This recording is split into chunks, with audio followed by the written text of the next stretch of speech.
en adelante el doctor Jefferson Moreno.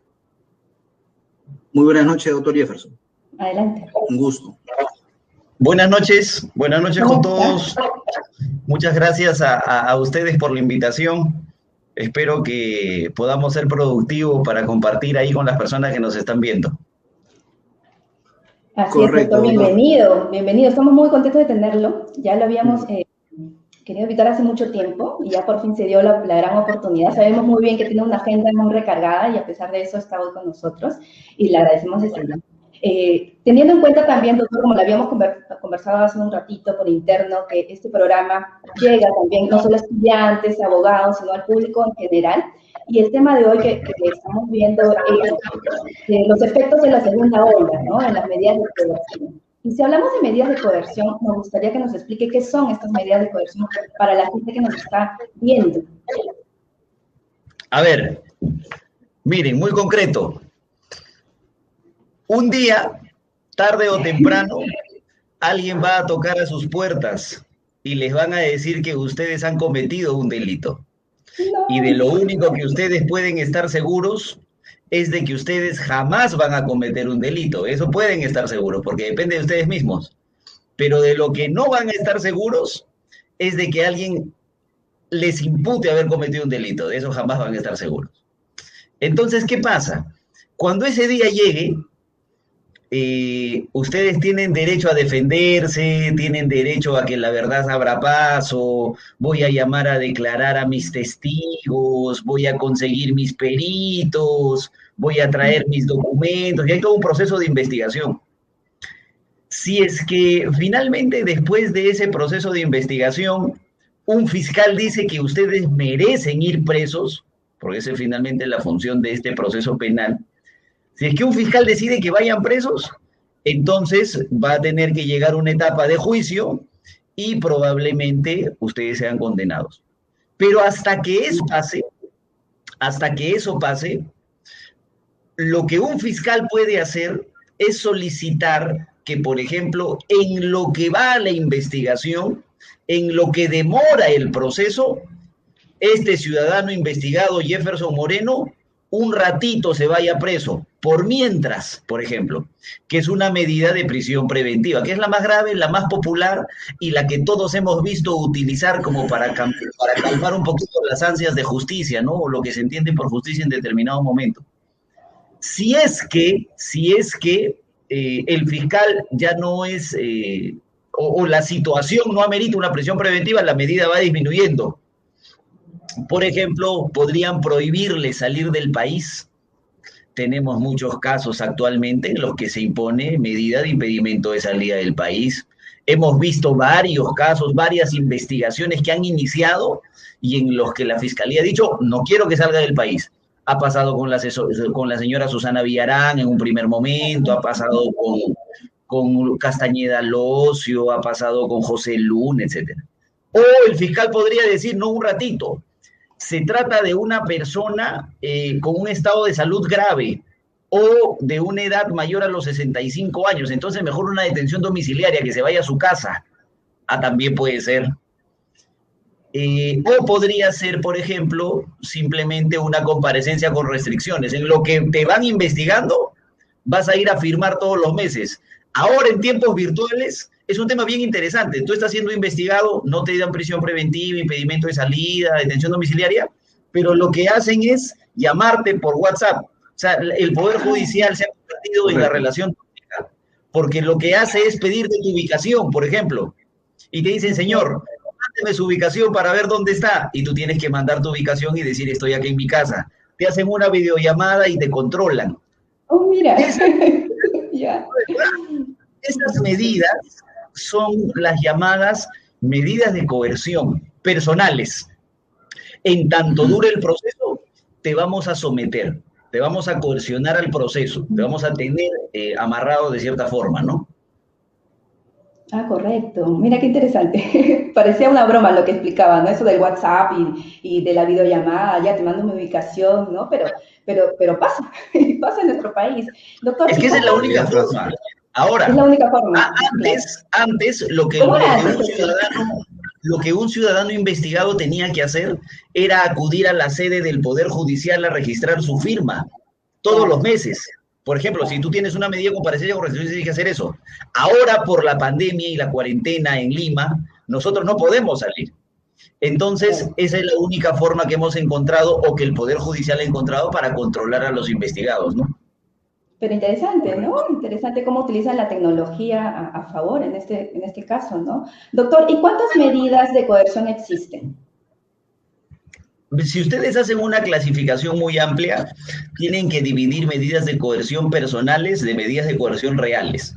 Porque las que yo les acabo de comentar ahorita y son las relevantes para el análisis que vamos a hacer, son las medidas de coerción personales. O sea, prisión preventiva, detención domiciliaria, impedimento de salida, ¿sí? Comparecencia con restricciones, comparecencia, son medidas de coerción personal. Las reales son de otra naturaleza, ya no tienen una afectación directa a la persona, sino lo que buscan es asegurar quizá una futura reparación civil o, en todo caso, neutralizar el uso de un bien que ha servido para la comisión de un delito, ¿no? Claro. Correcto, doctor. Ahora, ¿cuáles son los presupuestos para solicitar una medida de coerción, doctor? Ah, ya. Cuando uno habla de medidas de coerción, siempre va a encontrar dos presupuestos muy genéricos.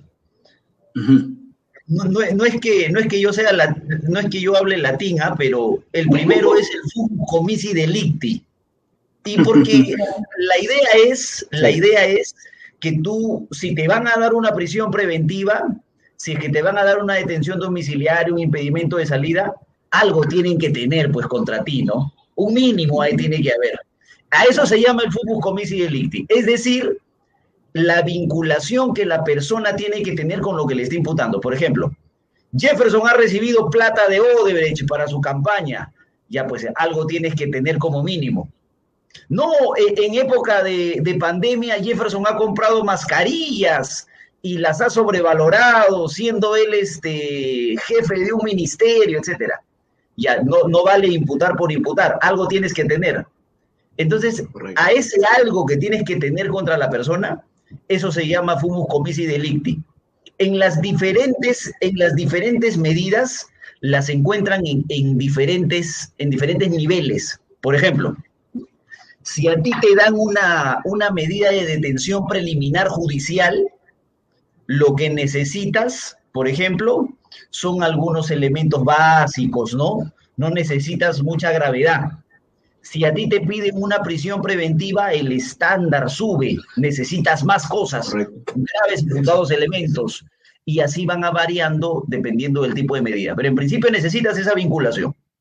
Pero lo más importante, más allá de la vinculación, porque recuerden, por favor, que este sistema se entiende solamente si uno llega a entender que nos puede pasar a nosotros, ¿ah? Por eso yo decía, tarde o temprano van a tocar sus puertas y lo que ustedes nunca van a querer es que violen sus derechos. Por eso es que nunca deben celebrar lo que le pasa a otras personas, porque finalmente en un proceso nos puede terminar pasando a nosotros. Entonces, tú lo que necesitas no es tanto esa vinculación. Es importante que estés vinculado, ese fumus comissi delicti que ahorita acabo de decir. Pero también es importante que exista un peligro procesal. ¿Por qué a Jefferson Moreno necesitan darle prisión preventiva en lo que dura la investigación? Una medida de coerción de prisión preventiva. Porque si no se nos desaparece, nunca más lo encontramos. Se puede fugar, por ejemplo. Y eso tiene mucho que ver con el tema de la pandemia. Está bien difícil salir. Hasta de molecular. Mira, si es que no le damos prisión preventiva, se nos va. O, por ejemplo, si no le damos prisión preventiva, una medida de coerción, por ejemplo, podría empezar a desaparecer pruebas. Qué curioso que todos los testigos empiecen a morir, ¿no? Ya, entonces necesitamos de alguna medida para que esté sujeto al proceso, eso es importante. Entonces, dos, la vinculación y el peligro procesal, que el peligro puede ser o te fugas o puede ser que obstaculices, ¿no? Correcto, claro, doctor. Ahora, sabiendo que estas medidas restringen derechos fundamentales, ¿se puede minimizar el rango, o mejor dicho, la posibilidad de que estas medidas, según la adecuada conducta del procesado, ¿no? Ante una posibilidad, ¿no? Como usted menciona hace un momento, de peligro de fuga, ¿no? Me refiero a la reducción del riesgo. ¿Hay una posibilidad de mitigar esto? Claro. Es que todo depende del caso en concreto. Miren, yo sé que el nombre no gusta, ¿ya? Y yo no soy un hombre político, soy un abogado. Pero, por ejemplo, la señora Fujimori, a ella le piden prisión preventiva y la sala de apelaciones dice, ¿para qué la quieren presa? Para que no hable con testigos, para que no tenga comunicación con testigos. Entonces la sala dice lo siguiente, entonces ¿no es mejor ponerle la prohibición de hablar con testigos?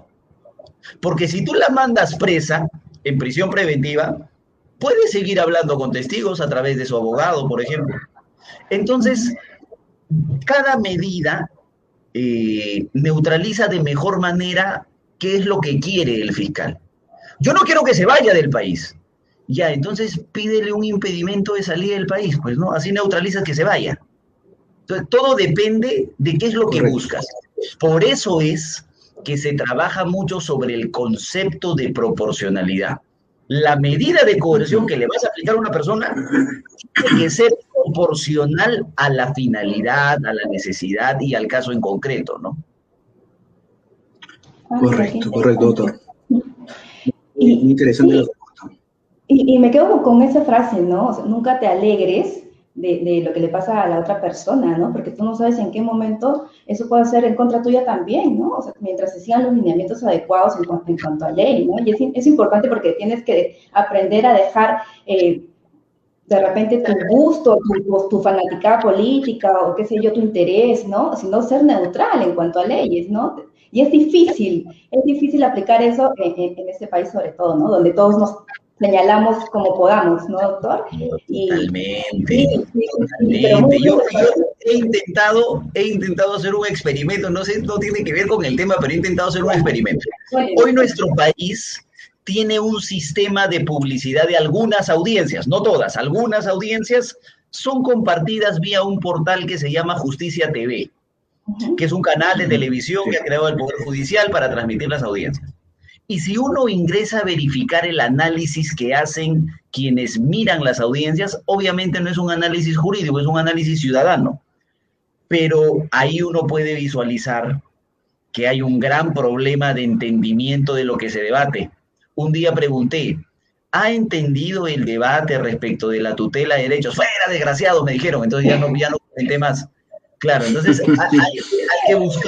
hay que buscar que el razonamiento siempre sea objetivo. Ojo, porque a mí me han respondido y me han dicho, pero Jefferson, ¿tú crees que yo, una conductora de Plus Media, voy a andar cometiendo delitos? Por favor, me estás faltando el respeto. No, nunca. Jamás.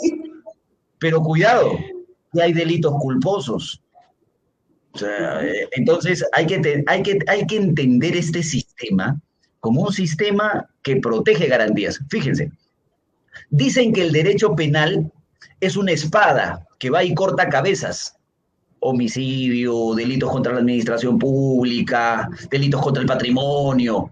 Pero hay un escudo para el ciudadano y ese es el derecho procesal penal. Te protege frente a la espada del derecho penal.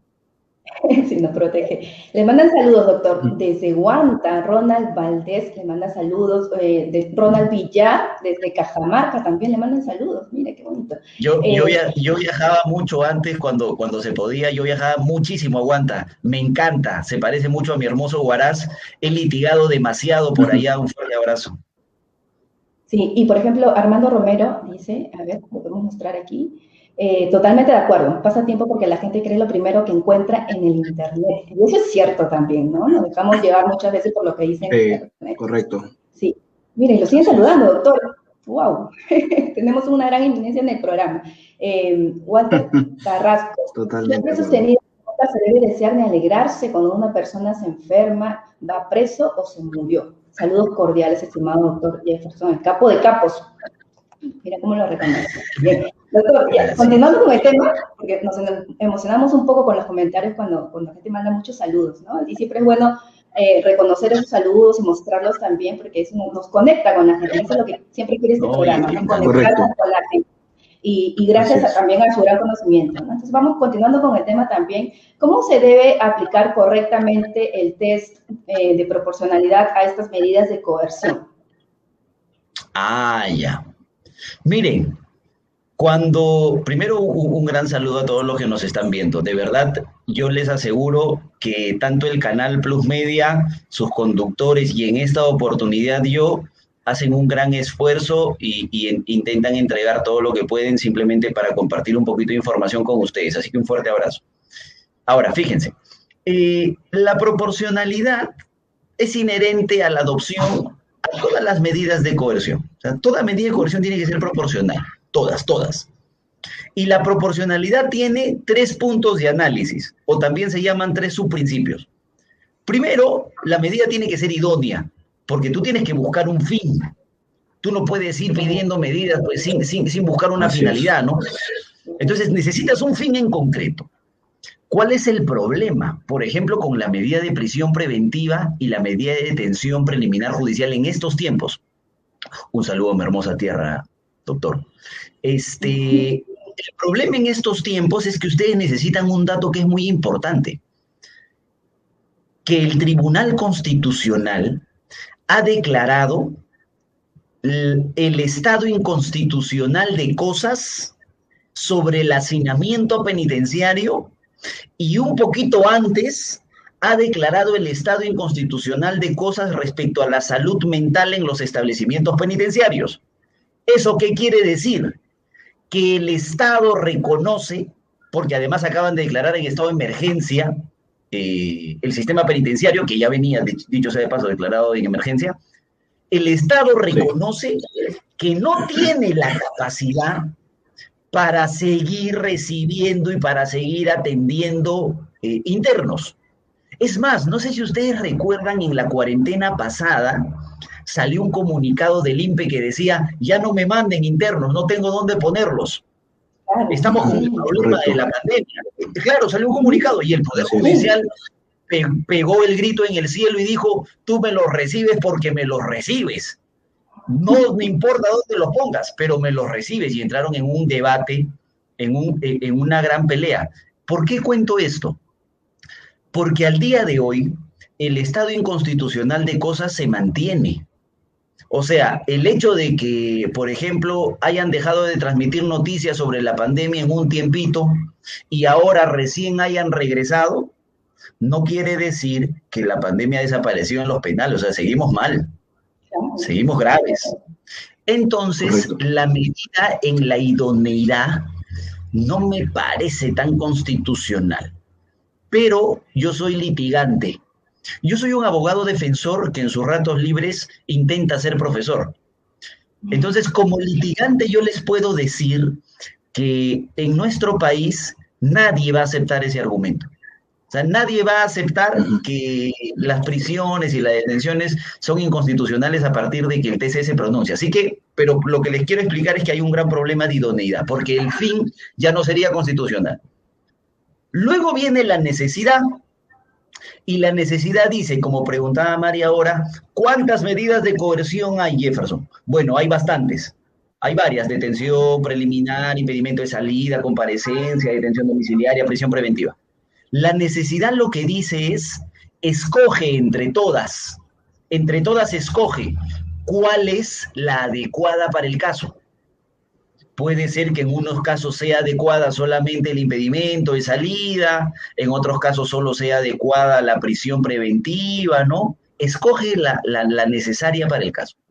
Y por último, lo que tienes que analizar es qué es lo que vas a sacrificar sobre qué es lo que vas a ganar. Por ejemplo, viene Jefferson procesado, Dios no quiera, pero viene Jefferson procesado y el juez dice, ¿qué vamos a sacrificar en Jefferson? Nada, más que la libertad. O sea, solo su libertad. ¿Pero qué ganamos? Ganamos, por ejemplo, la eficacia del proceso. Caramba, y eso es lo que busca todo un sistema. Pero ¿qué pasaría si tú enfrente tienes a una persona, por ejemplo, que tiene familia, que tiene hijos dependientes, menores? ¿Qué pasaría si tú tienes enfrente a una persona con hipertensión arterial? ¿Qué pasa si tienes a una persona que, por ejemplo, tiene asma en tiempos de pandemia? Entonces ahí las cosas como que ya no solamente es la libertad, sino también es la salud, la familia, ¿no? Y ahí ponderas. Esos 3 puntos tienes que analizar cuando se estudia esto de la proporcionalidad. Interesante, ¿no? Muy interesante las acotaciones que nos hace, doctor Jefferson. Ahora, la naturaleza jurídica de los presupuestos que usted menciona hace unos momentos no varía con la crisis pandémica vivida actualmente, y esto haciendo referencia al test de proporcionalidad también ya acotado, donde el derecho a la libertad se encuentra contrapuesto al derecho de la salud. ¿Una respuesta para esto, doctor? Sí, miren, yo he podido verificar a nivel nacional que dice así la magistratura: ya hay pandemia, está bien, pero no podemos controlar que las personas se contagien. Eso lo acabo de leer en una resolución de la sala de Lambayeque, por ejemplo, porque yo tenía una audiencia de variación de prisión preventiva el día martes, que dicho sea de paso, 5 minutos antes de la audiencia se reprogramó y me la han reprogramado para fin de febrero. Dios no quiere mi cliente muera antes de la realización de la audiencia, porque con mucha pena en el corazón yo debo decir que ya más o menos 3 defendidos míos han muerto en prisión. Entonces, ¿qué pasa? Lo que dice normalmente la magistratura es: no podemos evitar que las personas se contagien, ni fuera ni dentro de los establecimientos penitenciarios. Pero lo que sí podemos hacer es proteger a aquellas personas que tienen un mayor riesgo de contagio. Es decir, aquellas personas que tienen comorbilidades al COVID. Si a mí me diera COVID, bueno, hasta donde yo sé estoy sano, si a mí me diera COVID, quizá podría yo sobrevivir, quizá. O sea, podría mantener la enfermedad, enfrentarla quizá con mayor fuerza. Si es que a una persona con diabetes le da COVID, lo más probable es que no sobreviva, por ejemplo. Si a una persona con hipertensión arterial le da COVID, lo más probable es que no sobreviva. Si a una persona con asma, que es un problema de las vías respiratorias, le sumas un problema de COVID que afecta a las vías respiratorias, casi lo matas. Entonces, lo que se está haciendo ahora es entender que aquellas personas que tienen comorbilidad al COVID no pueden estar presas bajo ninguna circunstancia. Tenemos que proteger la vida de esas personas. Jefferson, pero son delincuentes, ¿cómo va a ser posible? Ahí viene el análisis que yo les decía al inicio. Cuidado con lo que pides para otros, ¿no? Correcto. Excelente respuesta, doctor. Ahora bien, ¿no? Hablando del test de proporcionalidad, de los presupuestos, que también usted ya nos está brindando respuesta, ¿realmente desaparece el peligro de fuga de los procesados en estos tiempos? Es una pregunta que ya viene avanzando sobre todo este tiempo, ¿no? Y hay muchas respuestas de muchos abogados, juristas. Entonces, ahí, ¿cuál es su opinión al respecto? Ese ha sido un tema que se analizó desde la primera cuarentena que tuvimos, porque como todos estábamos encerrados en nuestras casas, se suponía que era más difícil escaparse, porque como la idea era te vas a escapar, por eso te doy prisión preventiva, y ya era más difícil escapar. Por eso es que se sostenía que el peligro procesal había desaparecido. Pero, incluso, fíjense, yo me acuerdo clarito, cuando empezó la cuarentena, yo entrevisté al doctor Nakazaki y me dijo: ahorita te suelto la bomba, me dijo. Y soltó la bomba y el doctor decía que el peligro procesal había desaparecido, ¿no? Pero, ¿qué ha pasado con la evolución? Y actualmente, lo que se ha dicho es que es imposible, el peligro procesal no desaparece, porque siempre está latente la posibilidad de que la persona se fugue, aunque sea escondidito. en la maletera de un carro, aunque sea en un taxi, aunque sea con permiso, siempre está esa posibilidad, ya bueno, pero no me van a negar que ha disminuido. Y ahora fíjense, esta segunda ola, de todas maneras, tiene que influir en el peligro procesal nuevamente, porque fíjense, está cancelado el transporte interprovincial entre regiones de, no sé cómo le puso el gobierno, alta super archi, extrema emergencia, los más graves, los que estamos en cuarentena, ¿cierto? Ya está prohibido el transporte. O sea, de Lima no podemos salir. Y en el caso de los vuelos, se los digo porque yo, por trabajo, por necesidad, tuve que viajar antes de que nos manden a cuarentena ahora. Estuve en Cajamarca, por litigio. Estuve en Cajamarca, luego fui al Cusco, luego fui a mi tierra, Huaraz. Pero ¿qué pasa? Cuando tú llegas al aeropuerto, ni siquiera te dejan entrar al aeropuerto afuera, desde afuera. Señor, DNI y pasaje, ahorita.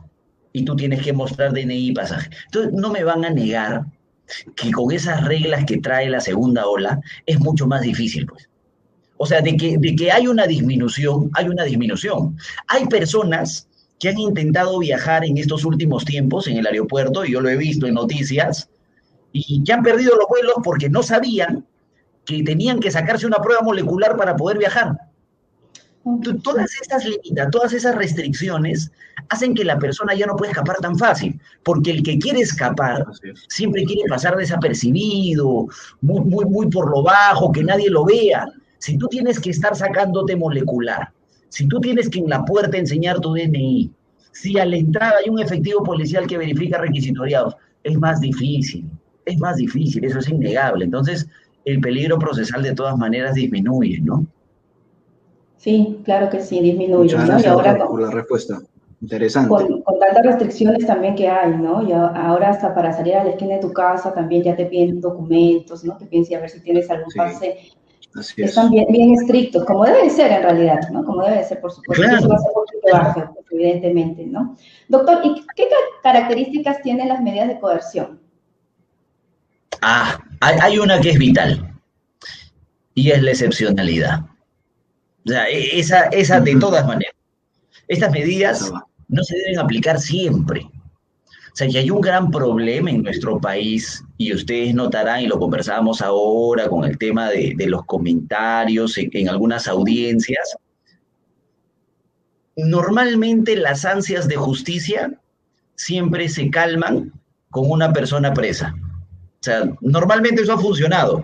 Sí. Ahora no sirve para la cuarentena, pero incluso ahora han creado centros de retención, ¿no? Tú estás caminando fuera de tu casa sin orden en plena cuarentena, te van a llevar a un centro de retención para darte tu tastaz por 4 horas. O sea, no tiene fin de nada, es solamente para castigarte por 4 horas. Pero ¿qué pasa? En muchos casos, lo que está pasando es que esa prisión preventiva se adopta en el caso, y luego con el tiempo el plazo vence, porque estas medidas son provisionales, tienen un tiempo de duración nada más, no son para siempre. Entonces, fíjense que generamos una sensación doble de injusticia en nuestro país. Es como cuando tú tomas Herbalife, ¿no? Y dejas de tomar, viene el efecto rebote, igualito acá. Tú le dices a la sociedad, vamos a meter preso a esta persona, y la gente celebra y dice, bravo, muy bien, qué bueno que el sistema ahora sí esté funcionando. Y resulta que a los 9 meses, porque se venció el plazo, tiene que salir. Entonces el ciudadano dice, oye, un ratito, ¿no que se iba? Y como no se entiende la diferencia entre medidas de coerción y penas efectivas en concreto, la persona dice, caramba, el sistema sigue igual, hemos fracasado, entran para salir. Ese es un problema. Que pasa mucho, y ha pasado mucho, demasiado, con los casos que nosotros conocemos como el caso Lavajato peruano. Puedo citar miles de ejemplos, en los que se ha vencido el plazo de la prisión y las personas han tenido que salir. Entonces, una primera característica importante adicional a lo que hemos conversado es que estas medidas son excepcionales. Entonces, no las adopten, no las pidan y no las acepten si es que el caso de verdad merece este tipo de medidas. Y la segunda que podríamos también, de lo que hemos conversado ahorita, es que son temporales, ¿no? Tienen plazos establecidos, no duran para siempre. Correcto, temporales. Muchas gracias, doctor. Ahora, para también tener conocimiento, ¿no? Y que todas las personas que nos están viendo, que le mandan saludos desde Tumbes, también podamos saber, ¿es lo mismo la variación de la medida y a la cesación de la prisión preventiva? Es lo mismo, a veces hay personas que pueden confundirlo, ¿no? Entonces, para explicarles un poco, ¿no?, qué diferencia puede haber. Mire, lo voy a explicar con un caso en concreto, ya que yo soy abogado. Excelente. Y en su rato intenta ser profesor. Les cuento. Tengo un caso en el que una señora supuestamente forma parte de una organización criminal. Y a la señora le ordenaron la medida de coerción de prisión preventiva más o menos en septiembre del año pasado. Ojo, en septiembre del año pasado le dice, señora, usted se va en prisión preventiva por mientras, medida de coerción en lo que la investigamos.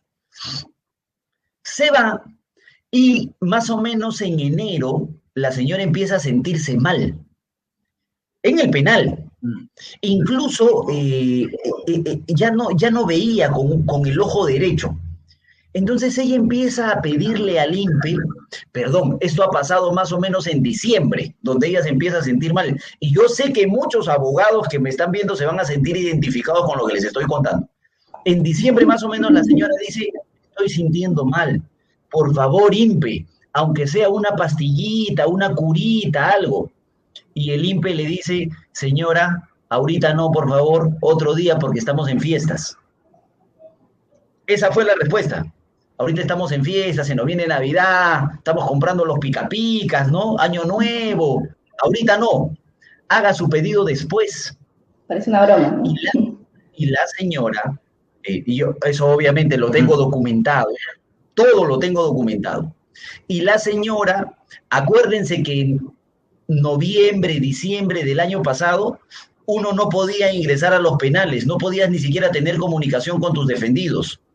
Entonces la señora lo que hace es irse al centro médico, a la atención médica a enfermería del penal, y gracias a Dios encuentra un médico muy humano y la doctora le dice, señora, usted está volando en presión.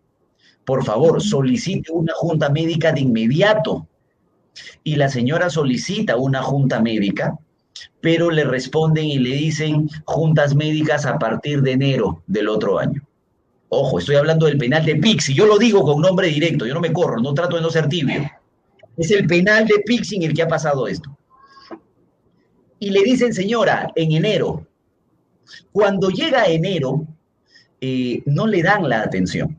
Así que nosotros como abogados, lo que tuvimos que hacer fue presentar quejas al INPE, pero resulta que el INPE no tiene número para quejarse, es como cuando llamas a Movistar, nunca te contestan. Claro. Tuvimos que presentar correos y correos y correos y correos hasta que en fines de enero nos contestan y nos dicen, vamos a tomar las medidas correctivas para que puedan atender a esta señora. Y yo, curiosidad, el INPE dice, que estabas pidiendo permiso, ya puedes salir mañana. Y la hacen salir.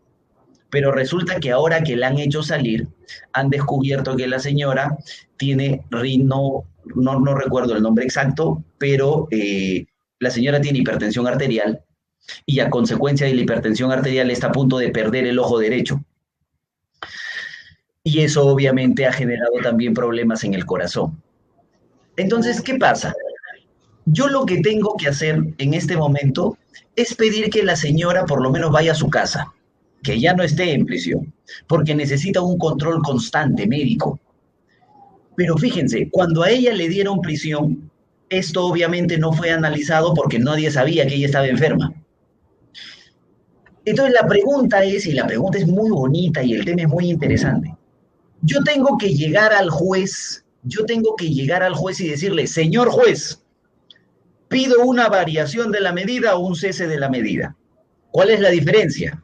que el cese de la medida exige que tú presentes nuevos elementos. Y normalmente lo que pide la judicatura peruana es que tú tengas nuevos elementos del caso. Por ejemplo, tengo acá una declaración que dice que la señora no es parte de la organización criminal. Tengo aquí una pericia que dice que en realidad el alcohol sí tenía lo necesario para poder venderse. Entonces tengo acá, pero eso no lo tengo. Lo único que tengo es que la señora ahora se encuentra enfermo. Tengo un informe médico, tengo un holter de 24 horas, tengo un electrocardiograma, tengo el informe del cardiólogo, tengo el informe del oftalmólogo, tengo las quejas al INPE, tengo las respuestas del INPE, tengo las negativas para que ella pueda salir, etc. Y eso absolutamente no tiene nada que ver con la investigación. Entonces lo que hacemos es mejor acudir a una variación. Y en la variación, tú le dices al juez, juez, no he venido a traer nuevos elementos. No tengo, en realidad. He venido a explicarle que la situación ha variado. Tiene usted al frente ya no simplemente a una señora sin ninguna comorbilidad, sino tiene una persona con comorbilidad y que sigue en prisión, puede morir. Es por eso que uno escoge mejor entre la variación y el cese en este tipo de casos. Qué interesante la respuesta que nos está brindando, doctor, y sobre todo esta diferenciación que nos hace, ¿no? Mediante los ejemplos que nos va poniendo. Javier Jiménez, ¿no? Sí, por supuesto. Javier Jiménez nos saluda. Buenas noches. Siempre nos sigue Javier Jiménez, muchos saludos de la hora legal. Los excesos en la aplicación de medidas coercitivas como supuestos de adelantos de justicia crean una expectativa social que luego es fácilmente incumplida, deslegitimando a la función jurisdiccional y a las instituciones. Saludos al expositor y a los conductores. Muchas gracias, Javier. Saludos. Totalmente. Correcto. Totalmente. ¿No? Es una opinión que sí nos apoya, ¿no? Está coadyuvando a la opinión que ya nos va brindando también usted, doctor. Así es, totalmente. Y continuando ya con las preguntas también, ¿es lo mismo un indicio, doctor, de criminalidad a los indicios idóneos de criminalidad? No, perdón, no te escuché muy bien. Sí, continuando con las preguntas, ¿es lo mismo un indicio de criminalidad a los indicios idóneos de criminalidad? Bueno, se supone que todo indicio, a veces pasa que uno no tiene el video cuando se está recibiendo la coima, ¿no? A veces pasa que tú no tienes la grabación donde justo están cometiendo el homicidio. Entonces lo que tienes que hacer es recurrir a indicios. Hay un ejemplo muy bonito y es muy clásico. Hay una persona parada frente a mi casa que escucha un grito, el grito de una mujer, y luego me ve salir a mí corriendo de la casa con un cuchillo en la mano, ensangrentado, y me ve correr y fugo. Y luego cuando él ingresa, encuentra a mi esposa muerta con una puñalada en la espalda. Entonces, quizás no tienes la grabación de que yo he sido, pero puedes llegar a la conclusión de que sí o no. Tienes determinados indicios de que yo podría ser, claro, la sangre en la mano, el cuchillo en la mano, corriendo, tenemos antecedentes de violencia familiar, me han denunciado, yo tenía orden de restricción, pero me acerca, etc. Entonces, normalmente, estos indicios varios tienen que ser obviamente idóneos porque tienen que ser probados. Tiene que estar probado que efectivamente yo tenía un cuchillo en la mano, que tenía un problema anterior, etc. Y si es que está probado, recién pueden funcionar como un indicio base, ¿no? Ah, correcto. Bien. Ahora, doctor, también acercándonos un poco al tema de los estándares, ¿no? Que usted venía hablando. ¿Qué medidas se pueden solicitar con una sospecha inicial, ¿no? La simple, en estos casos? Miren, hay que explicarle a los que nos están viendo, a todos los colegas y amigos que nos están viendo, que hay como unas escalas. Miren, es como cuando uno inicia la universidad, ¿no? Arranca en sospecha simple, además no sabe lo que se viene. No puede finalmente predecir todo el camino que continúa en el ejercicio profesional. Entonces pasa normalmente lo mismo con las investigaciones. Cuando sale una noticia, Panorama, en Plus Media TV sale una noticia, ¿no? Se hace un reportaje y supuestamente hay un hecho de naturaleza delictiva. Entonces, un fiscal, y este es un tema muy interesante, fíjense, un fiscal agarra y dice, caramba, parece ser que se ha cometido un delito. No sabemos nada del tema. No hemos llamado a declarar a nadie, ni testigos, nada. Tenemos una idea y una noticia, por ejemplo. Entonces uno arranca sospechando, claro, siempre sospechando, porque si no, no investigaría. Pues. Arranca sospechando. Y viene toda la investigación que va a durar, miren, en casos de crimen organizado duran 3 años. ¿eh? Viene toda la investigación, avanzas, hasta que llegas a juicio y finalmente logras que a la persona la condenen. Entonces se supone que más o menos has alcanzado certeza. Se supone. Entonces arrancas sin nada y terminas con certeza. Pero en ese trayecto tienes que ir aumentando tus niveles de convencimiento.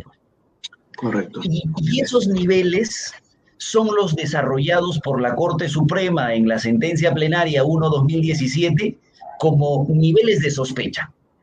Dicho sea de paso, yo no estoy de acuerdo. No sé si cometo una infidencia, pero a mí me preguntaron antes de entrar en vivo, Jefferson, ¿cómo quieres que te llamemos? Y yo dije, como quieran. ¿Por qué? Porque no soy un hombre de etiquetas. Y es por eso que no estoy muy de acuerdo con este tema de las sospechas, porque fíjense, se supone que cuando una investigación arranca con una sospecha inicial nomás, a nivel de diligencias preliminares. Vas subiendo y cuando pasas a la etapa de investigación preparatoria formalizada, tienes sospecha reveladora. Si vas avanzando y acusas, y el fiscal acusa y pasa una etapa intermedia, vas subiendo y estás en sospecha suficiente. Pero para pedir prisión necesitas sospecha fuerte, vehemente, ¿no? Y obviamente para que te condenen necesitas algún tipo de certeza. ¿Cuál es el problema? Que si ustedes le preguntan a cualquier magistrado, no sé, creo yo, esa es una opinión. Si ustedes le preguntan a alguien, a algún magistrado, ¿cómo diferencia una sospecha fuerte de una sospecha suficiente? Lo que yo diga. O sea, lo que el juez diga, que es sospecha fuerte, es sospecha fuerte. Entonces, no hay en realidad elementos objetivos. Yo he intentado desarrollar y tengo un par de clases ahí, no recuerdo si están colgadas en el canal de YouTube, pero yo he intentado desarrollar algunos criterios para poder concluir que hay una sospecha fuerte y cómo la puede diferenciar de una sospecha reveladora. Pero normalmente tenemos esos niveles de sospecha. Excelente, doctor. Muchas gracias. Muchas gracias por la aclaración que también nos está brindando y a todas las personas que nos están viendo. Sí, sobre estas medidas, ¿no? De sospecha inicial, justo nosotros, la siguiente pregunta era sobre este estándar de sospecha grave o fuerte, lo que mencionaba usted también, ¿no? Las diferencias que puedan existir entre una y otra, para que de repente quede un poquito más claro a los que nos están viendo que no son abogados o son estudiantes recién sobre estas sospechas simples o graves o fuertes, ¿no? Sí, ese nivel que supuestamente va aumentando, ¿no? Y hay una acotación, hay del Pleno 1/2019, ¿no?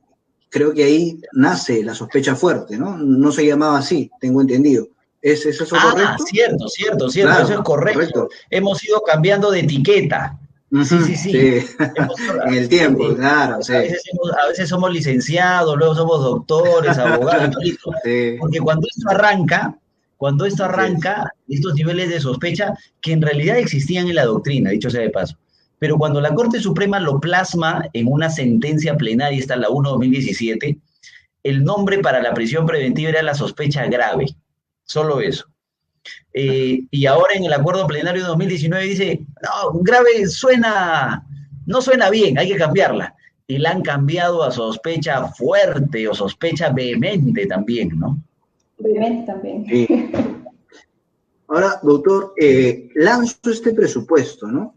¿Podríamos decir que ante la presencia de arraigo domiciliario, familiar, laboral, ¿no?, y entre otros, la comparecencia con restricciones puede controlar más el riesgo de fuga y el riesgo de obstaculización de una medida de prisión preventiva? Mire, mi corazoncito es defensor, ¿no? O sea, yo soy un abogado defensor particular de litigios penales, entonces mi corazoncito siempre va a tirar para ese lado. Pero intentando ser objetivo, yo lo que les puedo decir es que el análisis tiene que hacerse caso a caso, primero. Entonces, por ejemplo, si tú tienes un problema con que el investigado se comunique con testigos, depende de qué tipo de comunicación es el que intentas prevenir o cuál es el dato objetivo que te lleva a concluir que el investigado se está comunicando con testigos. Si es grave la comunicación, entonces podríamos hablar de una prisión preventiva. Y hay otro tipo de casos en los que quizá la gravedad no sea tanta, que bastaría la comparecencia con algunas restricciones. Entre esas restricciones sería, por ejemplo, la de ir a firmar, la de prohibir comunicarse. Incluso, ¿saben por qué es más efectiva? Porque si tú le dices, está prohibido comunicarse con Luigi, entonces yo, si me comunico, me mandan preso. Entonces, esa amenaza que pende sobre tu cabeza puede ser hasta más efectiva, porque si ya estás preso, ¿qué pierdes? Nada, entonces te comunicas, pues. Por eso es que va a depender, ¿no? Caso a caso. Claro. Muy interesante, doctor. Ahora, esto me trae a colación el caso de Mark Vito, respecto a su registro migratorio constante, ¿no? Y bueno, en este caso los magistrados, ¿no?, indican, ¿no?, que sí habría peligro de fuga. Ahora, el hecho que uno tenga pasaporte ya es un peligro de fuga. ¿Es el razonamiento que debe seguir el Poder Judicial? O sea, yo creo que ahí no sé, habría que hacer algo, ¿no? Yo lo veo totalmente contraproducente eso, ¿no? Incluso este es un tema que viene de años. Yo recuerdo el caso de Stockmüller, por ejemplo, del Tribunal Europeo de Derechos Humanos analiza el tema. Y miren, les cuento una historia chiquitita, nomás en 2 minutitos. Un cliente nuestro estaba en España cuando se entera que le habían ordenado detención preliminar judicial. Me llama y me dice, Jefferson, ¿qué hago? ¿Me regreso o me quedo? Y yo le dije, confía en la justicia, regresa, porque si tú te quedas fuera, me van a decir que te has fugado. Pero si tú regresas, yo lo que voy a decir es que, aún estando ya fuera, se enteró del pedido y regresó, y con eso yo debería ganar. Voy a citar el caso Stockmüller del Tribunal Europeo de Derechos Humanos. Y llego a la audiencia y digo, lo importante no es que las personas se vayan, lo importante es que las personas regresen. El hecho de tener pasaporte no puede constituir un peligro de fuga, porque si no vámonos presos todos, porque ¿quién no tiene pasaporte? El hecho de haber salido del país tampoco puede ser un fundamento en sí mismo, porque también vámonos presos todos. Jefferson viaja constantemente a Colombia. ¿Para qué? ¿Para traficar? No, porque estudia una maestría. Entonces importa también el por qué. Lo mandaron preso. Bueno, en primera instancia. En segunda instancia, felizmente, se revocó. Pero efectivamente, el hecho de tener pasaporte o el hecho de haber realizado viajes no necesariamente te da peligro procesal. Efectivamente. Gracias, doctor, por su respuesta. Doctor, se nos acabó el tiempo, lamentablemente. Hubiésemos querido darnos una hora más conversando con usted, por supuesto, en la forma tan didáctica y tan amena de responder las preguntas y tan clara sobre todo, ¿no? Muchas gracias por haber aceptado estar con nosotros, le agradecemos. Esperemos que no sea la primera vez, por supuesto. Esperemos tenerlo próximamente en alguna otra oportunidad con otro tema más de su especialidad. Muchas gracias nuevamente. Gracias a Luis también por compartir hoy con nosotros el programa. No se olviden que nos pueden encontrar todos los viernes a las 8 de la noche. ¿Alguna palabra, doctor? ¿Alguna página donde lo podamos seguir? Bueno, primero, gracias a todos, a Plus Media, a Luis, a ti, Mari.